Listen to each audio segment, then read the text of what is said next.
नमस्कार.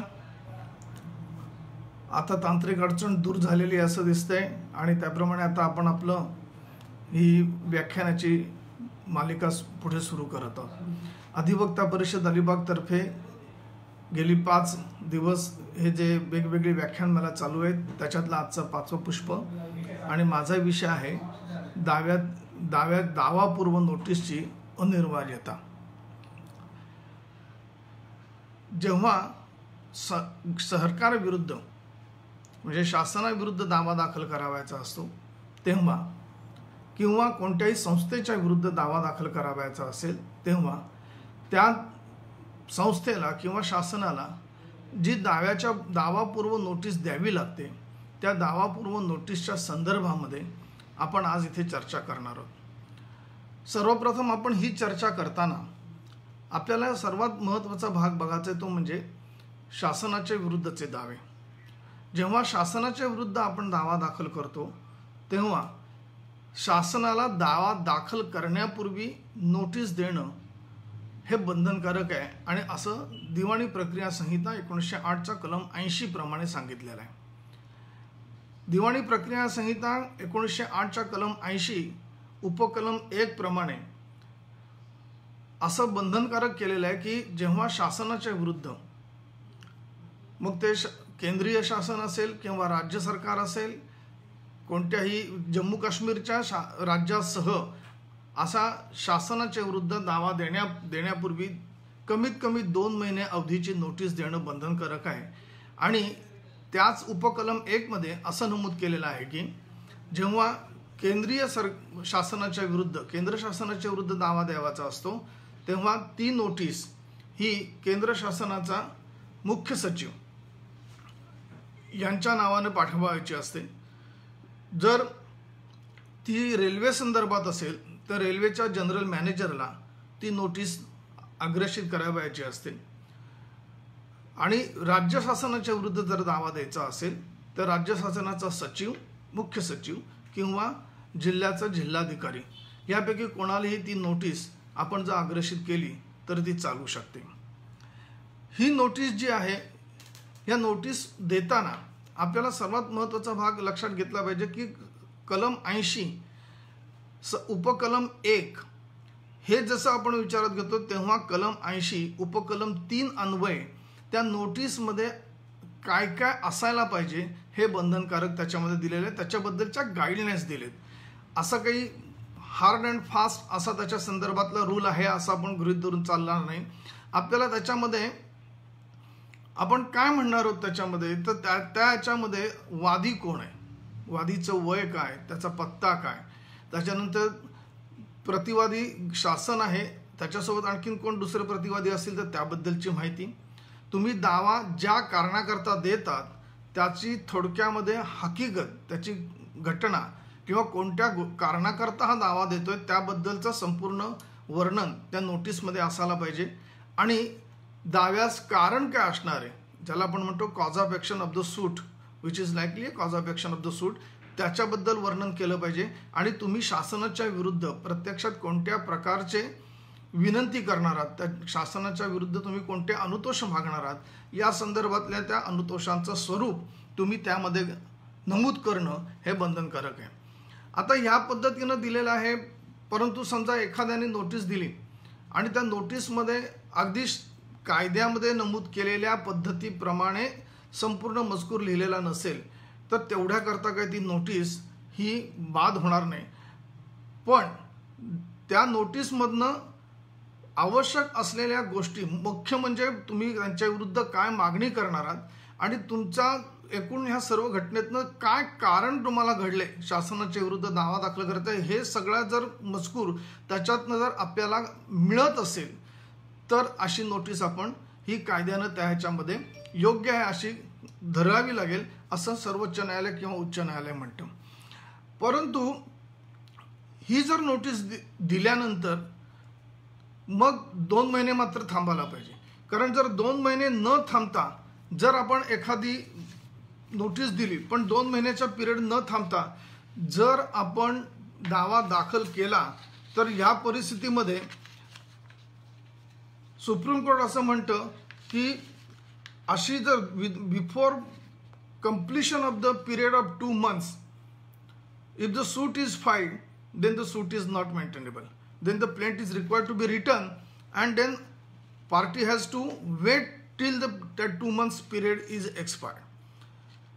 याचबरोबर आणखीन आपल्याला काय म्हणायला पाहिजे, आता जेव्हा तुम्ही असं आपण एखादा प्रश्न येऊ शकतो की बाबा माझा दावा दाखल करण्याचं लिमिटेशन आहे आणि जर मी 2 महिन्याची नोटीस दिली त्याच्यातले माझ्या लिमिटेशन मधले 2 महिने जातील, तर आपला मुदतीचा कायद्याचा कलम 15 उपकलम 2 नुसार आपल्याला हा 2 महिन्याचा जो कालावधी आहे तो त्याच्यातनं वजा करता येतो.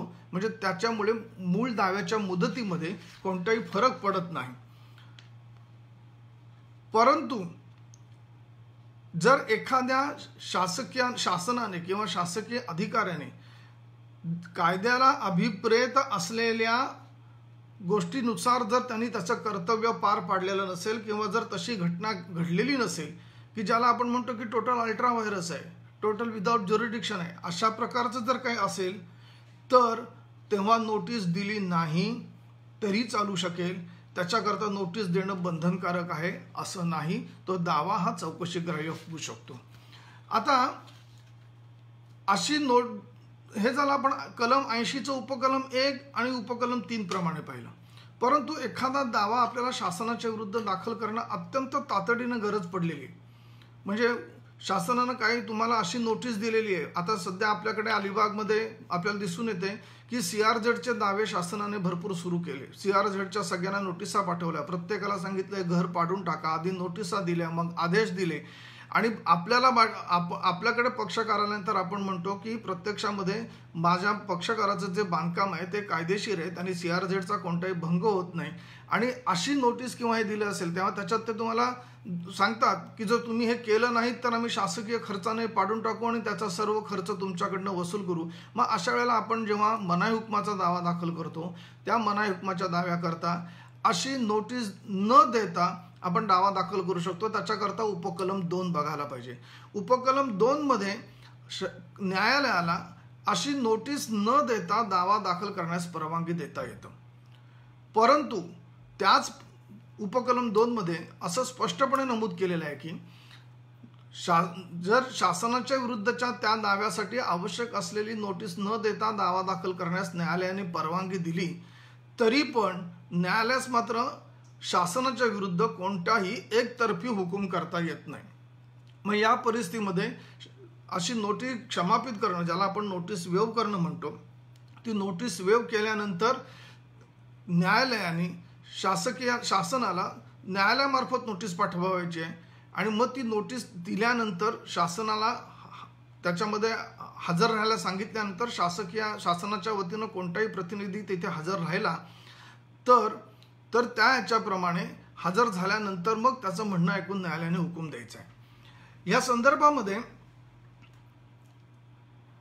त्याचं कारण काय तर सर्वोच्च न्यायालय म्हणतं की ही जी काय कायद्यामध्ये तरतूद केलेली आहे ती तरतूद करण्यामागचा हेतू असा की ज्याच्या विरुद्ध तुम्ही दावा दाखल करताय त्या शासनाला किंवा त्या शासकीय अधिकाऱ्याला एक आवश्यक असलेली पुरेशी संधी मिळाली पाहिजे की नक्की काय कारण घडलेलं आहे आणि त्याच्या संदर्भात जी कोर्टात त्याच्या विरुद्ध जो दावा दाखल केलेला आहे तर त्या संदर्भातला खुलासा दाखल करण्याची त्याला संधी मिळाली पाहिजे.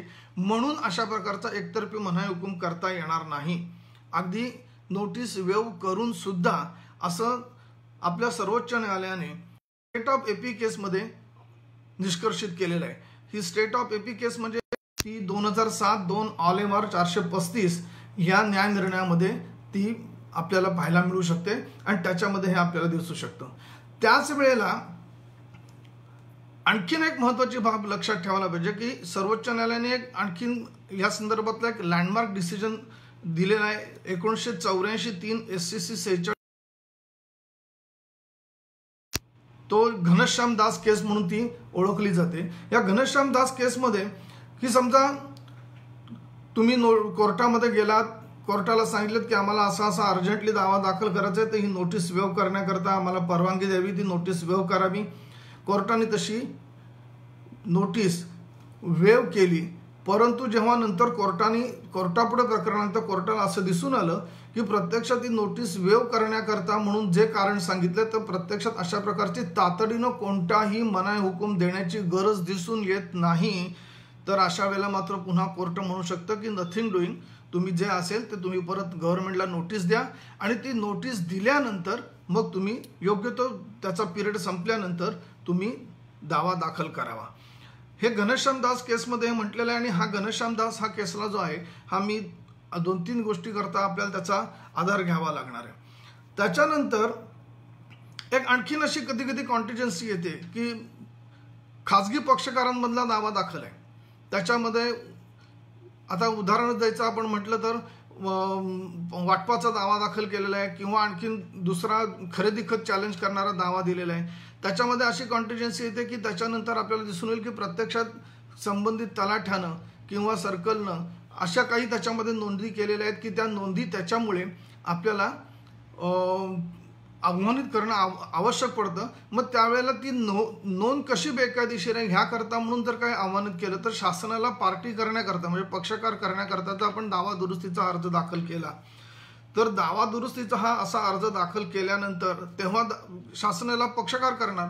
मग आपण असं म्हणू शकतो का की शासन आता दावा आमचा पहिला काही डायरेक्ट आम्ही शासनाच्या विरुद्ध दावा दिलेला नाही, आम्ही तो आत्ता दावा दुरुस्त करून शासनाला पक्षकार करतोय, तर मग नोटीस द्यायची गरज नाही, तर तसं नाही. या संदर्भामध्ये सुद्धा एक मिसेस मारिया फेलिशिया डिसूजा केस आहे 2013 5 ऑल एम आर 98 ह्याच्यामध्ये ऑब्झर्व केलेलं आहे की अशी दुरुस्ती करायची वेळ आली आहे आणि जर ती अर्जंट स्वरूपाची त्याच्यामध्ये कुठे नाहीये तर ती दुरुस्ती करण्यापूर्वी सुद्धा शासनाला सेक्शन 80 म्हणजे कलम 80 प्रमाणे आवश्यक असलेली नोटीस देणं हे बंधनकारक आहे. आणि जर तशी नोटीस न देता जर दावा दुरुस्तीचा अर्ज आला असेल तर तो अर्ज न्यायालय फेटाळू शकतं. त्यामुळे त्याही परिस्थितीमध्ये नोटीस देणं हे सर्वात महत्त्वाचं आहे आणि ते बंधनकारक आहे. जर अशी नोटीस कुठचीही न देता जर गव्हर्नमेंटच्या विरुद्ध दावा दाखल केला तर मात्र त्याचा दाव्याचा निकाल तिथेच आहे की तातडीनं तो दावा रद्द केला जातो आणि किंवा ती दाव्याची फिर्याद तुमची परत केली जाते किंवा दावा परत केला जातो. अशा वेळेला न्यायालय काय सांगतं की तुम्ही ह्या गोष्टीचं बंधनकारक असलेल्या गोष्टी तुम्ही पाळलेल्या नाहीत, त्यामुळे ह्या सर्व प्रकारामध्ये हा दावा तुमचा चालू शकणार नाही. तुम्ही शासनाला नोटीस द्या आणि ती नोटीस दिल्यानंतर मग तुम्ही पाहिजे असेल तर पुन्हा नव्यानं दावा दाखल करू शकता. आता हे सर्व मी तुम्हाला ह्या सर्व ह्याच्यामध्ये सांगितल्यानंतर आणखीन काही महत्त्वाच्या बाब आपल्याला ह्याच्यामध्ये दिसून येतं की कधी कधी काय होतं कलम 80 उपकलम 2 मध्ये नोटीस वेव करून घेतली जाते, परंतु त्याचा अर्थ असा होत नाही की शासनाचे सर्व हक्क त्याच्यामुळे गेले. नोटीस न देता दावा दाखल केला जरी ती वेव केलेली असली तरी शासनाला त्या दाव्यामध्ये प्रतिवादी म्हणून हजर झाल्यानंतर नोटीस न देता दावा दाखल केलेला आहे, त्यामुळे त्या संदर्भातली हरकत घेण्याचा हा पूर्ण अधिकार आहे. आता परंतु जर शासनानं दाव्यामध्ये हजर झाल्यानंतर जर त्यांच्या कैफियतीमध्ये असा जर मुद्दा जो आहे त्या मुद्द्याप्रमाणे जर हरकत घेतली नसेल, त्या मुद्द्याप्रमाणे कुठची हरकत जर कैफियतीमध्ये घेतली नाही तर शासनानं हा नोटीसचा मुद्द्यावरचा त्यांचा अधिकार हा समर्पित केलाय किंवा ज्याला आपण वेवर of the notice at the instance of government असं म्हणू शकतो. आणि मग त्या पद्धतीनं ती वेवर केली, मग त्यामुळे त्या संदर्भातली हरकत मात्र मागवून घेता येत नाही. आता ह्या संदर्भामध्ये सुद्धा वेगवेगळे न्यायनिर्णय आहेत. काही ठिकाणी असं म्हटलेलं आहे की हे तुम्ही करणं आवश्यकच आहे, दॅट अमाउंट्स टू वेवर. त्या संदर्भामध्ये एक 2007 all M R supreme court case all M R 2018 5 all M R 457 supreme court ह्याच्यामध्ये असं म्हटलेलं आहे की जर अशा पद्धतीची हरकत जर शासनाने कैफियतीमध्ये घेतलेली नसेल तर मात्र मागावून शासनाला त्या संदर्भातली कोणतीही हरकत घेता येत नाही. त्याच वेळेला सर्वोच्च न्यायालय 2013 5 SCC 182 म्हणजे उत्तर प्रदेश आवास एवं विकास परिषद आणि आदर्श विरुद्ध ओम प्रकाश शर्मा ह्या प्रकरणामध्ये मात्र सुप्रीम कोर्ट सर्वोच्च न्यायालय असं म्हणतं की नोटीस न देता दावा दाखल केला हा कुठचाही वस्तुस्थिती प्रश्न नसून हा केवळ कायद्याच्या तरतुदींचा असल्यामुळे त्यामुळे इव्हन सेकंड अपिलामध्ये सुद्धा हा मुद्दा उपस्थित करता येऊ शकतो आणि त्यामुळे त्या संदर्भामध्ये जरी त्यांच्या कैफियतीमध्ये ह्याबद्दलची तक्रार नसेल तरी सेकंड अपिलामध्ये सुद्धा हा मुद्दा गव्हर्नमेंटच्या वतीनं घेतला गेला तर त्याबद्दलची चौकशी न्यायालयाने करणं आवश्यक आहे आणि ती करता येते. आता हे मुद्दे आपण त्याच्यामध्ये बघत असतो आणि मग ह्या संदर्भात आपल्याला असं दिसून येईल की हीच गोष्ट आणखीन एक आपल्याला त्याच्यामध्ये मगाशी मी जी बोललो स्टेट ऑफ एपी केस आहे त्या केसमध्ये सुद्धा या संदर्भातला उहापोह केलेला आहे. घनश्यामदाब केस असं म्हणतं जे मी मगाशी म्हटलं की नोटीस देण्याकरता असा ठराविक फॉर्मॅट आहे किंवा अगदी प्रोफार्मामध्येच नोटीस द्यायला पाहिजे असं काही त्याच्यावर बंधनकारक नाही. पण त्याच्यातनं जी कायद्याला अपेक्षित असलेल्या ज्या गोष्टी आहेत त्या जर त्यातनं ध्वनित होत असतील त्या जर नोटीसच्या संपूर्ण मजकुरामधनं आवश्यक असलेल्या गोष्टींचा जर ज्ञात होत असतील त्याच्यातनं त्याचा माहिती मिळू शकत असेल तर अशा वेळेला फॉर्म ऑफ अ नोटीस हा महत्त्वाचा नाही. कारण केवळ तांत्रिकदृष्ट्या अशा पद्धतीनं बघू नये आणि जी नोटीस दिली असेल ती ग्राह्य धरावी आणि त्याप्रमाणे ती पूर्तता केली आहे असं घनश्यामदाब केस मी मगाशी सांगितलं त्यामध्ये ह्या सर्व गोष्टी म्हटलेल्या आहेत.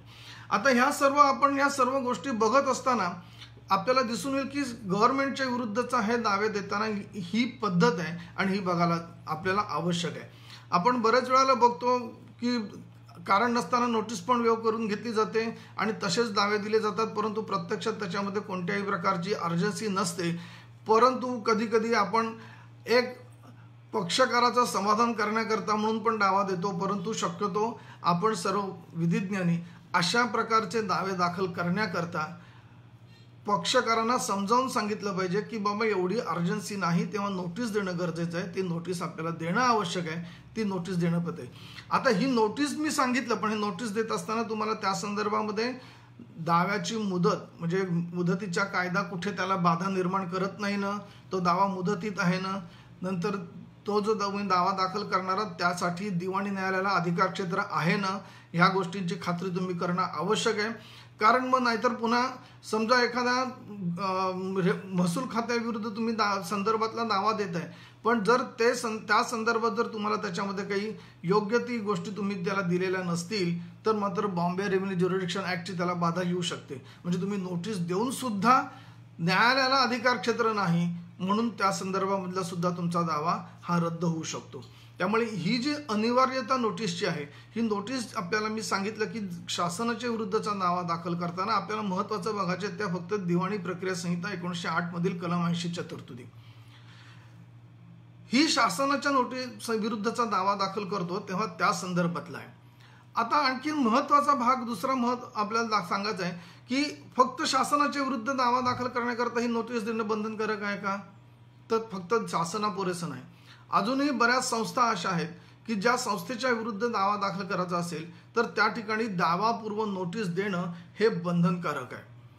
आता ही नोटीस देणं बंधनकारक आहे आणि म्हणूनच त्याच्याकरता हे सर्वात महत्त्वाचं आहे. आता ह्या संदर्भामधला विचार करताना मी आपल्याला निश्चित सांगेन की बाकीच्या कुठच्या संस्था बघण्यापूर्वी मी आपल्याला एक महत्त्वाचा भाग सांगेन की MRTP ऍक्ट MRTP ऍक्ट प्रमाणे म्हणजे आपल्याकडे जास्त करून पनवेल भागामध्ये आपण बघतो पनवेलच्या न्यायालयामध्ये सिडकोच्या विरुद्ध दावे दाखल केले जातात. आता या सिडको विरुद्ध जेव्हा दावा दाखल केला जातो तर सिडको ही प्रत्यक्षात एक प्लॅनिंग ऑथॉरिटी आहे अंडर दी MRTP ऍक्ट. आता MRTP ऍक्ट खाली प्लॅनिंग ऑथॉरिटी आहे आणि त्या प्लॅनिंग ऑथॉरिटीच्या विरुद्ध तेव्हा तुम्ही दावा देता त्यावेळेला दिवाणी प्रक्रिया संहितेच्या तरतुदी तुम्हाला विचारात घेता येत नाही तर त्या ठिकाणी तुम्हाला MRTP ऍक्टच्या कलम 159 मधील परिशिष्ट 1 मधील जी कलम 9 आहे त्याप्रमाणे तुम्हाला नोटीस देणं हे बंधनकारक आहे. आता प्रश्न असा येईल की मग या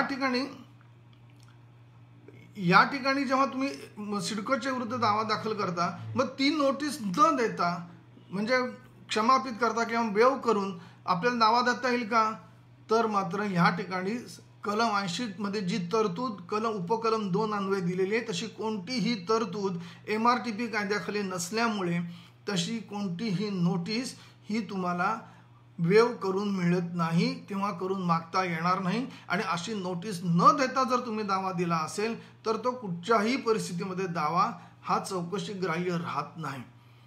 आता ह्या संदर्भामध्ये महत्त्वाचा भाग असा की पनवेल न्यायालयामध्ये आजही बऱ्याच ठिकाणी आपल्याला दिसून येतं की अशा नोटिसा वेव करून घेतल्या जातात, परंतु ही कायद्याच्या दृष्टिकोनातनं योग्य परिस्थिती नाही.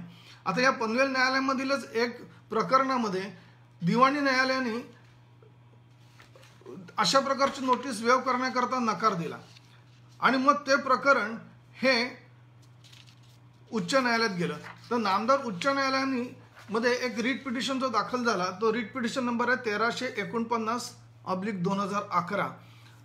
त्या रिट याचिकेमध्ये जस्टिस डी.जी. कर्णिक यांनी असं म्हटलेलं आहे की सेक्शन 80 उपकलम 2 प्रमाणे जी तरतूद आहे ती MRTP कायद्यात नसल्यामुळे MRTP कायद्यानुसार आवश्यक असलेली नोटीस ही कोणत्याही परिस्थितीत वेव करता येणार नाही. त्यामुळे ती नोटीस देणं हे बंधनकारक आहे हे उच्च न्यायालयाने त्याच्यामध्ये अधोरेखित केलेलं आहे. आणि ही सर्वात महत्त्वाची भाग आहे, कारण ह्या ज्या नोटीस आहेत ह्या कलम 80 प्रमाणे नाही आहेत. कलम 80 दिवाणी प्रक्रियेचं त्या संहितेचं जे कलम आहे ते कलम फक्त गव्हर्नमेंटच्या विरुद्धच्या दाव्यासंदर्भातलं आहे. पण MRTP ॲक्ट हा एक विशिष्ट कायदा आहे ज्याला आपण म्हणतो स्पेशल एनॅक्टमेंट किंवा special statute. Every authority which has been created under a special statute, then under that statute if the notice is made compulsory or mandatory, such a notice cannot be waived by any means असं कायदा सांगतो. आता या संदर्भामध्ये MRTP म्हणून मी सिडको तुम्हाला सांगितलं, तसंच तुम्ही म्युन्सिपाल्टीच्या विरुद्ध दावा दाखल केला तर म्युन्सिपाल्टी विरुद्धचा दावा दाखल करताना कलम 304 प्रमाणे जी नोटीस द्यावी लागते ती पुन्हा अनिवार्य आहे. ती तुम्हाला कोणत्याही प्रकारे वेव करून घेता येत नाही, न्यायालयात ती वेव करता येत नाही. म्युन्सिपाल्टी झाली, ग्रामपंचायत कायदा घेतला तर ग्रामपंचायत कायदा कलम 108 आहे, 180 आहे, त्या 180 प्रमाणे ती नोटीस देणं आवश्यक आहे. कॉर्पोरेशन म्हणजे बॉम्बे कॉर्पोरेशन किंवा महाराष्ट्रामधील जेवढ्या म्युन्सिपल कॉर्पोरेशन आहेत त्या म्युन्सिपल कॉर्पोरेशनच्या कलम 487 अन्वये पुन्हा अशी नोटीस देणं हे बंधनकारक आहे. आता ह्या संदर्भामध्ये हा महाराष्ट्र म्युन्सिपल कॉर्पोरेशन ॲक्टला जो पूर्वी मुंबई म्युन्सिपल कॉर्पोरेशन ॲक्ट म्हणून जो होता तेव्हा त्याचं कलम 527 होतं. या संदर्भामधली एक केस सर्वोच्च मुंबई उच्च न्यायालयामध्ये गेली आणि ती होती नूर मोहम्मद शामी शेख केस रिपोर्टेड इन 2014 7 ऑल 214. ह्याच्यामध्ये पण उच्च न्यायालयाने हे निष्कर्षित केलंय की अशा प्रकारची नोटीस वेव करता येत नाही आणि त्यामुळे ती जर नोटीस न देता जर दावा दाखल केलेला असेल तर तो दावा हा कुठच्याही परिस्थितीत चौकशी ग्राह्य राहणार नाही. त्याचप्रमाणे तुम्ही आणखीन दुसऱ्या संस्था आहेत म्हणजे Maharashtra cooperative society act. Maharashtra cooperative society ॲक्टच्या विरुद्धचा जो दावा आहे त्याच्यातला कलम 164 प्रमाणे ती नोटीस देणं बंधनकारक आहे. तसंच Maharashtra agriculture produce marketing committee regulation act 1963 section 89 प्रमाणे तुम्हाला ती नोटीस देणं बंधनकारक आहे. महाराष्ट्र इंडस्ट्रियल डेव्हलपमेंट म्हणजे MIDC ॲक्ट म्हणतो त्याचा कलम 65 प्रमाणे अशी नोटीस देणं बंधनकारक आहे. आणि रेल्वेच्या संदर्भामध्ये जेव्हा एखादं कन्साइनमेंट असेल तेव्हा ते कन्साइनमेंट तुमचं त्याला नुकसान झालं त्याची नुकसान भरपाई मागायची असेल, तुम्ही जे काही त्यांच्याकडे दिलेलं असेल त्याच्यातलं ते लॉस झालं तर त्या संदर्भातलं जर प्रकरण काय करायचं असेल तर त्याच्याकरता मात्र 106 प्रमाणे तिथे मगाशी मी आपल्याला सुरुवातीला सांगितलं की कलम 80 मध्ये रेल्वे ॲक्ट पण इन्क्लूड आहे पण ती सिव्हिल राईटच्या संदर्भामध्ये.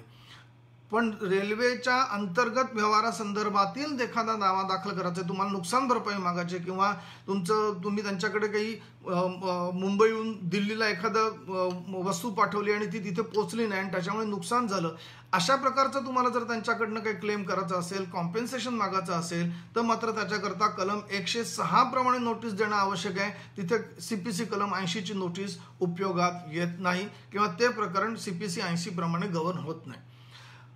त्यामुळे मी आपल्याला असं दाखवून दिलं की वेगवेगळ्या या ज्या संस्था आहेत ज्याच्यामध्ये स्पेशल एनॅक्टमेंट आहे त्या स्पेशल एनॅक्टमेंटनुसार तुम्ही ह्या नोटिसा देणं बंधनकारक आहे.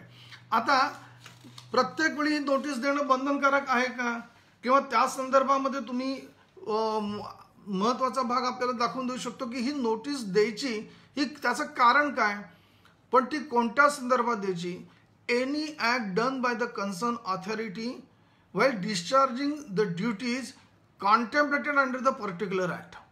म्हणजे सिडकोने काय काम केलं असेल पण ते MRTP ऍक्ट मधील तरतुदीनुसार एखादी गोष्ट त्यांनी केलेली असेल, एखादी घटना घडलेली असेल, त्यांनी त्याप्रमाणे कार्य केलं असेल आणि ते तुम्हाला आव्हानित करायचं आहे तर मात्र नोटीस देणं आवश्यक आहे. परंतु जी गोष्ट मुळामध्ये त्या कायद्याच्या तरतुदींच्या संदर्भातली नाहीये तर अशा वेळेला तुम्हाला नोटीस देणं गरजेचं नाही. किंवा तुम्ही जसं म्युन्सिपाल्टी आहे, ग्रामपंचायत आहे, कॉर्पोरेशन आहे, ह्या संदर्भातल्या ज्या नोटीस आहेत या भूतकाळात घडलेल्या घटना ज्या तुम्हाला आव्हानित करायच्या आहेत त्या संदर्भातल्या आहेत. एखादी भविष्यातली घटना आहे जी तुम्हाला न्यायालयामध्ये जाऊन त्याच्या विरुद्ध मनाई हुकूम मागायचा आहे किंवा जो दावा तुम्ही आपल्या विशिष्ट अनुतोष कायदा विनिर्दिष्ट अनुतोष कायद्याच्या कलम 38 प्रमाणे जो दावा दाखल करायचा आहे अशा प्रकारच्या दाव्याकरता मात्र ही नोटीस देणं हे बंधनकारक नाही. हेही तितकंच महत्त्वाचं आहे. कलम 180 घ्या, 304 घ्या, त्याच्यातली लँग्वेज जी आहे ती लँग्वेज फार महत्त्वाची आहे आणि तुम्ही त्या बाबतीमधला विचार करून बघू शकता. आता उदाहरणार्थ मी कलम 180 मधली जी भाग आहे त्याच्यामध्ये त्यांनी काय म्हटलंय बघा.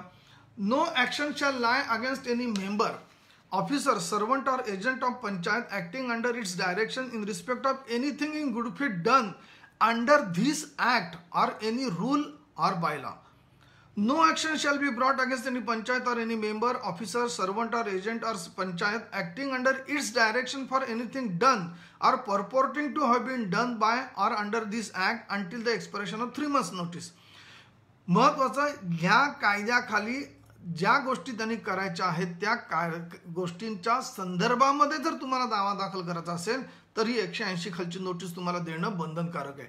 पण एखादी घटना ही त्याच्या पलीकडची आहे किंवा ती त्या कायद्याच्या तरतुदींमधली नाही तर अशा वेळेला तुम्हाला 180 ची नोटीस देणं ग्रामपंचायत कायद्याच्या बंधनकारक नाही. तीच परिस्थिती तुम्हाला म्युन्सिपॅलिटी ऍक्टमध्ये पण मिळू शकते.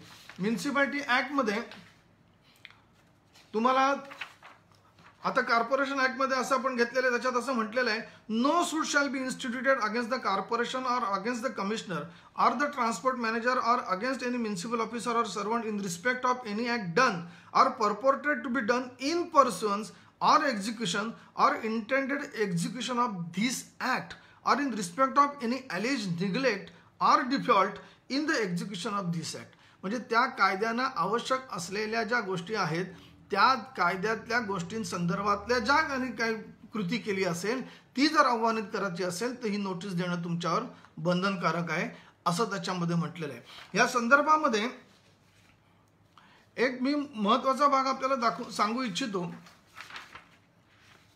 की हे सर्व करत असताना जर ह्या पद्धतीची जर तुमची नोटीस म्हणजे ज्या ह्या कायद्याच्या बाहेरच्या ज्या घटना त्या संबंधित अधिकाऱ्यांनी किंवा संबंधित कार्यालयाने केलेल्या असतील तर त्या संदर्भात जेव्हा तुम्ही काही करत असता तेव्हा तुम्हाला त्याच्यामध्ये कोणत्याही प्रकारची नोटीस देण्याची गरज पडत नाही. हे मी आपल्याला सर्व ह्याच्यात सांगितलं. आता ही मॅन्डेटरी जी नोटीस आहे या संदर्भामध्ये एक आणखीन मजेचा भाग मी सांगतो की ह्या संदर्भामध्ये एक लॉ कमिशन आपल्याकडे जे लॉ कमिशन आहे ते प्रत्येक वेळी वेगवेगळ्या गोष्टींबाबतची माहिती घेतं, त्याच्यामधलं संशोधन करतं आणि त्या संशोधन करून मग त्याच्यानंतर त्या कायद्याच्या तरतुदींची गरज आहे का किंवा त्याऐवजी नक्की कोणती कायद्यातील तरतुदीची गरज आहे या संदर्भामध्ये ते शासनाला माहिती देत असतं. आता या मॅन्डेटरी नोटीस एक 56 report number 56 of law commission of India याच्यामध्ये 4 वेगवेगळ्या अथॉरिटीच्या संदर्भामधल्या नोटिसांसंदर्भात त्यांच्याकडे प्रश्न आला होता. तो होता section 78B of the railway act, section 273 of the cantonment act, section 478 of the Delhi municipal corporation act, section 155(2) of the customs act and section 120 of the major port trust act. या संदर्भामधला जेव्हा मुद्दा त्यांच्याकडे आला तेव्हा त्यांनी सगळ्या प्रकारच्या गोष्टींची माहिती घेऊन their lordship justice Gajendra Gadkar हे त्या लॉ कमिशनचे तेव्हा प्रमुख होते. त्यांच्या अध्यक्षतेखाली जे लॉ कमिशनने एक रिपोर्ट दिला त्या रिपोर्टमध्ये त्यांनी म्हटलं की प्रत्यक्षात ह्या संदर्भामध्ये जे काही कायद्याच्या तरतुदी आहेत त्या कायद्याच्या तरतुदी या प्रत्यक्षात चुकीच्या आहेत आणि म्हणून त्यांनी असं रेकमेंडेशन दिलेलं होतं की ह्या मॅन्डेटरी जो अनिवार्यता आहे हीच काढून टाकावी. अशा प्रकारची कोणतीही अनिवार्यता ठेवू नये. परंतु दुर्दैवाने आजपर्यंत त्या लॉ कमिशनच्या रिपोर्टप्रमाणे आपल्याकडे शासनाने कोणताही कायदा बनवून त्याची ती मॅन्डेटरीनेस जो आहे तो कुठेही कमी केलेला नाही. त्यामुळे आजही ह्या परिस्थितीमध्ये ह्या सर्व नोटिसेस या मॅन्डेटरी आहेत हे आपल्याला त्याच्यामध्ये दिसून येतं. आता हे या पद्धतीतल्या नोटिसा झाल्या. मग या नोटिसा जेव्हा आपण म्हणतो तेव्हा आणखीन दुसऱ्या काही नोटीस आहेत ज्या दावापूर्व नोटिसा ह्या अत्यंत गरजेच्या आहेत. म्हणजे आता हे मी तुम्हाला वेगवेगळ्या अथॉरिटीज विशिष्ट कायद्यांच्या नुसार तयार झालेल्या ज्या अधिकारी आहेत त्यांच्या विरुद्धच्या दाव्याच्या संदर्भातल्या दिल्या. परंतु आणखीन काही दुसरे दोन तीन प्रकारच्या आहेत ज्या नोटिसा अनिवार्य आहेत. उदाहरण द्यायचं झालं तर एखादा दावा हा ट्रान्सफर ऑफ प्रॉपर्टी ऍक्ट प्रमाणे तुम्ही जर भाडेकरूला त्यातनं काढण्याकरता म्हणजे एविक्शन ऑफ टेनंट करता जर दावा दिला तर मात्र कलम 106 ची नोटीस देणं ही प्रत्येकावर बंधनकारक आहे. मालकाने जर 106 खालची नोटीस न देता जर दावा दाखल केला असेल तर तो दावा हा चौकशी ग्राह्य होऊ शकत नाही राहत नाही आणि तो त्याप्रमाणे कोर्टाला कुठच्याही प्रकारची एविक्शनची डिक्री देता येत नाही. तसंच रेंट कंट्रोल ऍक्ट प्रमाणे पण रेंट कंट्रोल ऍक्ट मध्ये वेगवेगळ्या तुम्हाला मुद्द्यांवर भाडेकरूकडून ताबा मागता येतो. परंतु त्यातला जर तुम्ही भाडेकरू विरुद्ध भाड्याच्या थकबाकी संदर्भामध्ये जर तुम्ही मुद्दा घेतला असेल आणि जर दावा दिला असेल तर ते थकबाकी संदर्भामध्ये तुम्हाला नोटीस देणं हे तुमच्यावर बंधनकारक आहे. बाकी दुसऱ्या कुठच्या मुद्द्यांवर तुम्ही दावा दिला असेल तर त्याच्याकरता तुम्हाला नोटीस द्यायची गरज नाही. परंतु थकबाकीसाठी मात्र नोटीस ही द्यावीच लागते आणि ही नोटीस तुम्हाला जुन्या कायद्याप्रमाणे बॉम्बे रेंट कंट्रोल ऍक्ट प्रमाणे सेक्शन 12 आहे आणि आता महाराष्ट्र रेंट कंट्रोल ऍक्ट प्रमाणे सेक्शन 15 आहे. तेव्हा तुम्ही त्या पद्धतीने ती नोटीस देणं हे तुमच्यावर बंधनकारक आहे. आणि मग तो नोटीसचा कालावधी मात्र ती नोटीस देण्याचे बंधन त्या कायद्यात लिहिलंय. पण ती नोटीस कशा पद्धतीने द्यायची तर त्याकरता पुन्हा मिळकत हस्तांतरण कायदा म्हणजे ट्रान्सफर ऑफ प्रॉपर्टी ऍक्टकडे जायला लागतं आणि ती कलम 106 प्रमाणे ज्या पद्धतीची नोटीस द्यायला लागते तशी ती नोटीस द्यायची. ती नोटीस त्या ह्याच्याप्रमाणे गव्हर्न होते. त्यामुळे हा मुद्दा मी आपल्याला त्याच्यामध्ये सांगितला तोही एक त्याच्यामधला महत्त्वाचा भाग आहे. आता आणखीन जर ह्या संदर्भामध्ये आपण आणखीन पाहिलं की अशी नोटीस न देता जर काही झालेलं असेल तर अशा प्रकारचे कोणतेही दावे हे तुमच्या ह्याच्यामध्ये टिकू शकत नाहीत. तसंच एक नोटीस देणे बंधनकारक आहे ती म्हणजे नेगोशिएबल इन्स्ट्रुमेंट ऍक्ट प्रमाणे. जेव्हा आपण एखादा धनादेश जेव्हा चेक हा तुमचा डिसऑनर होतो तेव्हा तुम्ही त्या डिसऑनर ऑफ चेकच्या संदर्भामध्ये जेव्हा फौजदारी न्यायालयामध्ये त्याच्या विरुद्ध खटला दाखल करता तेव्हा त्याच्याप्रमाणे कलम 138 अन्वये नोटीस देणं हेही बंधनकारक केलं आहे. कारण कलम 138 अन्वये नोटीस दिल्यानंतर त्या नोटीसच्या कालावधीमध्ये जर त्यांनी धनादेशाच्या जो अनादरित झालेला धनादेश त्याची रक्कम जर तुम्हाला अदा केली नाही नोटीसचा कालावधी संपून देखील केली नाही तर तो गुन्हा होतो. जर नोटीस दिल्यानंतर जर ती रक्कम दिली तर तो गुन्हा होत नाही. त्यामुळे अशा पद्धतीमध्ये 138 ची नोटीस देणं आणि ती 138 ची नोटीस देऊन त्या मुदतीत त्यांनी दिला नाही तर तो गुन्हा झाला असं कायदा सांगतो आणि मग तुम्ही 140 प्रमाणे ती कंप्लेंट तुमची दाखल करता येते. पुन्हा त्याच्यामध्ये मुदतीचा कायदा आहे. तो मुदतीच्या कायद्याचे तुम्ही बघू शकता. पहिल्यांदा अशा प्रकारची नोटीसचा जो पिरियड आहे नोटीस दिल्यानंतर काही ठराविक मुदत दावा तुम्ही फिर्याद दाखल करायचे परंतु ती जर तुम्ही दाखल केली नाही तर पहिल्यांदा रद्द व्हायची. आता वेगवेगळे न्यायनिर्णय उच्च न्यायालयाचे सर्वोच्च न्यायालयाचे आले आणि त्या कायद्यामध्ये बदल होत गेला आणि आता तुम्हाला तो उशीर माफी पण अर्ज देता येतो आणि मग तुम्हाला ते उशीर माफीचा अर्ज देऊन तुम्ही कंप्लेंट दाखल करू शकता. पण महत्त्वाचं काय तर त्याकरता सुद्धा नोटीस देणं हे मात्र बंधनकारक आहे. कुठचंही उच्च न्यायालय किंवा सर्वोच्च असं म्हणत नाही की नोटीस न देता तुम्ही डायरेक्ट त्याच्या विरुद्ध फौजदारी खटला दाखल करा. ते मात्र करता येत नाही. त्यामुळे तुम्हाला ती नोटीस देणं हे गरजेचं आहे. तेव्हा आपण आता हे संपूर्ण ह्याच्यामध्ये जे पाहिलं तर आपल्याला शासनाच्या विरुद्धचा दावा दाखल करणं आणि तो शासनाच्या विरुद्ध दावा करता दिवाणी प्रक्रिया कलम 80 प्रमाणे आपण ती नोटीस पाहिली. बाकीच्या ज्या संस्था आहेत त्या संस्थांच्या विरुद्धचे दावे दाखल करताना आपण पाहिलं तर त्या संदर्भामध्ये वेगवेगळ्या कायद्याच्या वेगवेगळ्या तरतुदीनुसार नोटिसा देणं हे तितकंच बंधनकारक आहे आणि ते बंधनकारक असणं हे आपण त्याच्यामध्ये पाहिलं. आता हा सर्व विषय म्हटलं तर फक्त नोटीस आज आपला विषय फक्त नोटीस हा संदर्भात असल्यामुळे मी फक्त तेवढ्याबद्दलच बोलू इच्छितो, कारण नाहीतर त्याच्या अनुषंगानं लिमिटेशन आला, नंतर ज्युरिडिक्शन आलं, नंतर बाकीच्या काही ज्या कायद्याच्या तरतुदी आहेत त्या पद्धतीनं आलं, तर ते त्या पद्धतीनं त्याही गोष्टी विचारात घेणं आवश्यक. म्हणजे फक्त नोटीसचा विषय सांगितला म्हणून फक्त नोटीसवर दिलं तर त्या संदर्भामध्ये आपल्याला करता येत नाही, तर बाकीच्याही गोष्टी त्याच्यामध्ये बघणं आवश्यक आहे.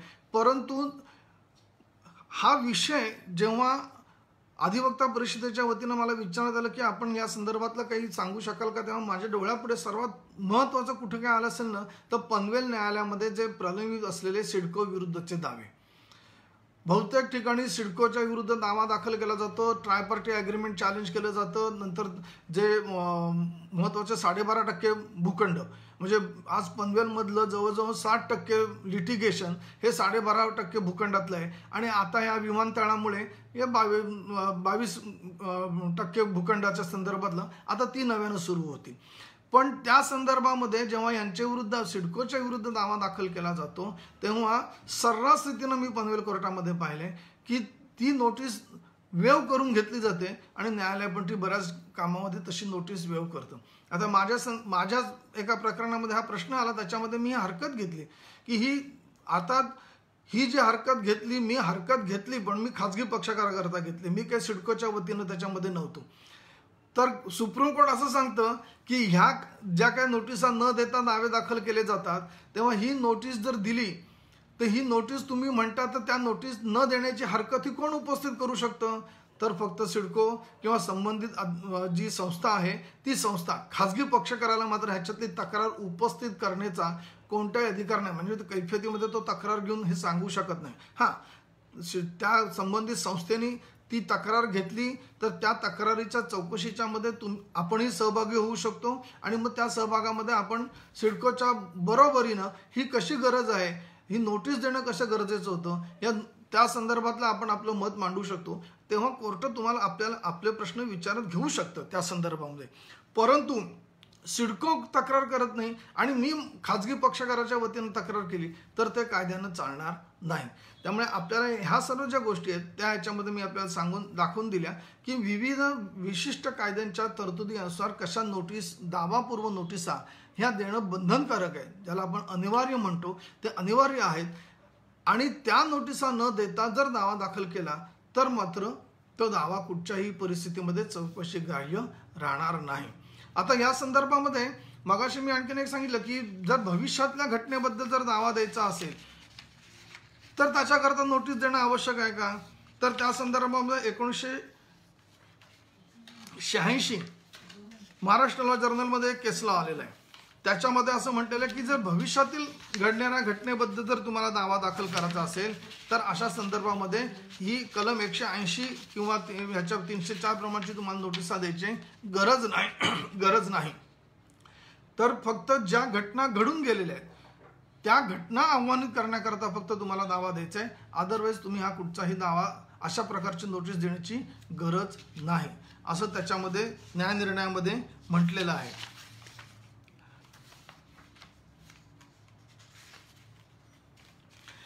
या संदर्भात आणखीन एक महत्त्वाचा मुद्दा, असे खूप कमी दावे येतात. आता हा एक दावा मीच दाखल केलेला असल्यामुळे मग त्याच्याबद्दल मी सांगू इच्छितो. आपल्याकडे दस्त नोंदणी करणं, कारण खरेदी खत नोंदणीत करावं लागतं, बक्षीसपत्र नोंदणी रजिस्टर करायला पाहिजे. सेक्शन 17 रजिस्ट्रेशन ॲक्ट प्रमाणे कोणकोणते दस्त हे कंपल्सरी रजिस्ट्रेबल आहेत हे त्याच्यामध्ये दिलेले आहेत. कोणते दस्त हे ऐच्छिक नोंदणी करण्याकरता तुम्ही करू शकता ते त्याच्या संदर्भात दिलेले आहे. आता ह्या रजिस्ट्रेशन ॲक्ट प्रमाणे समजा तुम्ही एखादा दस्त त्यांच्याकडे दाखल केला आणि तो दस्त दाखल करण्याकरता संबंधित दुय्यम निबंधकानं जर तुम्हाला तो दस्त त्यांनी नाकारला, कोणतेही संयुक्तिक कारण न देता किंवा तो नोंदणीकृत करून घेतला नाही, तर सर्वप्रथम तुम्ही त्याच्याविरुद्ध त्याच्या वरिष्ठांकडे अपील करायला पाहिजे. ते अपील तुम्ही केल्यानंतर जर त्यांनी देखील तुमचं म्हणणं ऐकलं नाही आणि जर तो दुय्यम निबंधकाचा निर्णय दस्त नाकारण्याचा त्यांनी कायम ठेवला तर तुम्हाला ह्या नोंदणी कायद्याच्या कलम 77 अन्वये तुम्ही दिवाणी न्यायालयामध्ये दावा दाखल करू शकता. पण हा दावा दाखल करताना मात्र कोणतीही नोटीस देण्याची गरज नाही, कारण ती त्या कायद्यामध्ये असलेली एक तरतूद आहे. सिव्हिल कोर्ट हे इनफॅक्ट त्यांची एक अपेलिट अथॉरिटी किंवा सुपिरियर अथॉरिटी म्हणून त्या ठिकाणी काम करत असतं. त्यामुळे त्या प्रकारचे जेव्हा दावे दाखल करता की दुय्यम दिग्बलकाने जो माझा दस्त नाकारण्याची जी त्याची कृती आहे ती बेकायदेशीर आहे आणि त्याला तो दस्त नाकारण्याचा अधिकार नाही, त्यामुळे तो दस्त त्यांनी नोंदणी करून घ्यायला हवा होता, या संदर्भातला जर दावा कलम 77 अन्वये तुम्ही दाखल केलात तर तो दावा दाखल करण्याकरता दावापूर्व कोणतीही नोटीस देण्याची गरज नाही. हे त्यातलं महत्त्वाचं आहे. त्यामुळे आता ह्या सर्व गोष्टी जर झाल्या तर आपल्याला मी तुम्हाला दाखवून दिलं की कशा नोटिसा देणं बंधनकारक आहे आणि कोणत्या बाबतीमध्ये नोटिसा देण्याची गरज नाही. हा सगळा मुद्दा मी आता आपल्यापुढे मांडला आणि आता आपण ह्या संदर्भामध्ये जे तुम्ही आज शांतपणे मी जे तुम्हाला सांगतो ते तुम्ही ऐकताय आणि तुमच्या काही शंकाच्या तुम्ही त्यांनी विचारलेल्या आहात. जास्त उपस्थिती आहे 100 जणांची. आता श्रीराम मला म्हणतो की आज सर्वात जास्त उपस्थिती आहे. मी खरोखर तुमच्या सगळ्यांचा आभारी आहे की तुम्ही शांतपणे आज एवढं सगळं ऐकताय आणि खरोखर तेवढ्या करता तुम्ही मला चांगला प्रतिसाद देताय. तुमच्या ज्या शंका तुम्ही आत्ता ज्या वेगवेगळ्या विचारलेल्या आहेत त्या शंकांचा निरसन करण्याचा मी प्रयत्न करणार आहे आणि मग त्या पद्धतीने आपण एक एक शंका घेऊ आणि मग त्याप्रमाणे घेऊ. सर्वात पहिली आपले ज्येष्ठ विधिज्ञ ॲडव्होकेट रवींद्र ओक यांनी एक खूप महत्त्वाचा प्रश्न विचारला आहे. Whether composite notice under MRTP Act to SIDCO and under Section 80 of CPC to government can be given when plaintiff want to seek relief against both in one suit. तुम्ही composite notice जरी दिली तरी त्याच्यामध्ये तुम्ही प्रत्येकाविरुद्ध जो दावा देणार आहात, सिडको विरुद्ध तुम्ही कोणत्या करता दावा देणार आहात. परत ह्या संदर्भामध्ये मी आपल्याला एक सांगू इच्छितो की MRTP खालची जी नोटीस द्यावी लागते ती नोटीस देण्याचा पिरियड म्हणजे कलम 159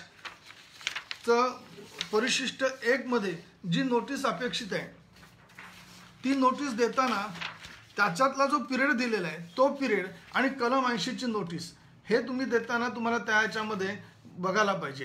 कारण जर समजा 80 प्रमाणे 2 महिन्याची नोटीस द्यायची आणि MRTP प्रमाणे जी नोटीस तुम्हाला द्यायची ती त्या पद्धतीने जी नोटीस दिली तर तुम्ही दोघांच्या विरुद्ध एक कंपोजिट नोटीस दिली असेल तर ती नोटीस दिल्यानंतर दोन्ही ह्याचा आवश्यक असलेला कायद्याने आवश्यक असलेला जो काय पिरियड आहे तो पूर्ण झाल्यानंतरच तुम्ही दावा दाखल करू शकता.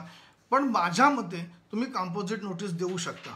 फक्त तुम्ही त्याच्यामध्ये ह्या सर्व गोष्टींची गोष्ट आपण बघितली पाहिजे की दोन्ही ठिकाणी जी तुम्ही जे आव्हानित करणार आहात, तुम्ही शासनाच्या विरुद्ध काय आव्हानित करणार आहात, सिडकोच्या विरुद्ध काय आव्हानित करणार आहात, ह्याचा उहापोह अतिशय स्वच्छपणे आणि वेगवेगळ्या पद्धतीने तुम्ही त्या नोटीसमध्ये दिला पाहिजे. म्हणजे सिडकोच्या विरुद्ध तुमचं काय मागणं आहे, सिडकोची तुम्ही कोणती कृती तुम्ही आव्हानित करू पाहता हे त्या नोटीसमध्ये स्वतंत्रपणे नमूद करायला पाहिजे आणि शासनाच्या विरुद्ध काय तेही तुम्ही नमूद करा. तुम्ही कंपोजिट नोटीस देऊ शकता पण कंपोजिट नोटीस दिली म्हणून दावा काही तुमचा चौकशी ग्राह्य होणार नाही असं होणार नाही. त्यामुळे तुम्ही कंपोजिट नोटीस देऊ शकता असं माझं वैयक्तिक मत आहे. फक्त मी सांगितलेले हे बंधन त्याच्यामध्ये पाळणं आवश्यक आहे असं मला वाटतं. परंतु ॲडव्होकेट ओक सुद्धा तितकेच या संदर्भामधले अतिशय निष्णात दिवाणी वकील आहेत, त्यामुळे त्यांनाही या बाबतीमध्ये माहिती आहे. परंतु त्यांनी एक शंका जी विचारली ती मी असं गृहीत धरतो की त्यांनी स्वतः करता न विचारता सर्व ज्युनियर वकिलांच्या वतीनं म्हणून जी अशी शंका उपस्थित होऊ शकते ती त्यांनी विचारली असेल एक प्रातिनिधिक स्वरूपामध्ये, म्हणून मी हे उत्तर दिलं. त्यामुळे ह्या प्रश्नाचं उत्तर मी माझ्या कुवतीनुसार दिलेलं आहे, त्याप्रमाणे आपण विचार करावा. ॲडव्होकेट नरेंद्र बापना यांनी असा एक प्रश्न विचारला की whether plaintiff seeking urgent relief against CIDCO notice is mandatory. आता तुम्ही अर्जंट रिलीफ जर तुम्ही सिडकोने घडून गेलेल्या म्हणजे सिडकोने तुम्हाला नोटीस दिली की तुमचं हे बांधकाम बेकायदेशीर आहे, तेव्हा तुम्ही या MRTP ॲक्टच्या अमुक याच्याप्रमाणे 33 का 34 दिवसाचा पिरियड देऊन तुम्हाला सांगितलं की ही तुम्ही काढून टाका, हे बांधकाम तोडून टाका, तुमचं अनधिकृत आहे. तर अशा वेळेला आपण काय म्हणतो, कोर्टामध्ये जाऊन दावा दाखल करतो की माझं बांधकाम पडलं तर मी रस्त्यावर येईन, माझं नुकसान होईल, अपरिमित नुकसान होईल, कधीही पैशाच्या स्वरूपात न भरवणारं नुकसान होईल. परंतु त्या ठिकाणी मात्र कायदा असं सांगतो की जर तुम्ही ती घडून गेलेली घटना तुम्ही आव्हानित करू पाहतात त्यावेळेला मात्र तुम्हाला नोटीस देणं हे बंधनकारक आहे, तुम्ही ती गोष्ट नाकारू शकत नाही. हां, फ्युचर ॲक्शनबद्दल असेल किंवा एखाद्या दाव्यामध्ये सिडकोला पक्षकार केलं, पण त्याला आपण म्हणतो एक फॉर्मल पार्टी, म्हणजे केवळ त्यांना पक्षकार म्हणून केलेलं आहे आणि त्यांच्या विरुद्ध माझं कोणतंही मागणं नाही, म्हणजे सिडको विरुद्ध कोणतंही मागणं नाही, सिडको विरुद्ध सिडकोची जी काय गोष्ट केली असेल त्याबद्दल माझी तक्रार नाही, मी तक्रार करत आहे तो मी माझ्या दुसऱ्या पक्षा प्रतिवादींच्या विरुद्ध करतो की त्यांनी सिडकोला अमुक अमुक गोष्ट चुकीची सांगून त्यांच्याकडनं करून घेतल्या, पण त्याच्यात सिडकोची काही चूक नाही. म्हणजे अशा पद्धतीने सिडको हा फॉर्मल पार्टी जर केलेला असेल तर अशा वेळेला नोटीस देण्याची कोणतीही गरज नाही. ॲडव्होकेट गौरव लेले यांनी असं विचारलंय, whether notice sent via email or WhatsApp is valid. आता प्रश्न या ठिकाणी कसा येतो, आता नवीन ह्याच्यानुसार आपल्या इन्फॉर्मेशन अँड टेक्नॉलॉजी ॲक्ट प्रमाणे तुम्ही ह्या नोटिसा पाठवल्यात तर त्या नोटिसा तुम्हाला चालू शकतात, त्याच्याबद्दल काही तक्रार नाही. परंतु ईमेलनी पाठवलेली नोटीस ही प्रत्येक वेळी तुम्ही जनरल क्लॉजेस ॲक्टची त्याच्यामध्ये आधार घेऊन आम्ही ईमेलनी पाठवली म्हणजे ती त्याला पोचली असं त्याच्यामध्ये तो आपल्याला प्रिझम्पशन घेता येत नाही.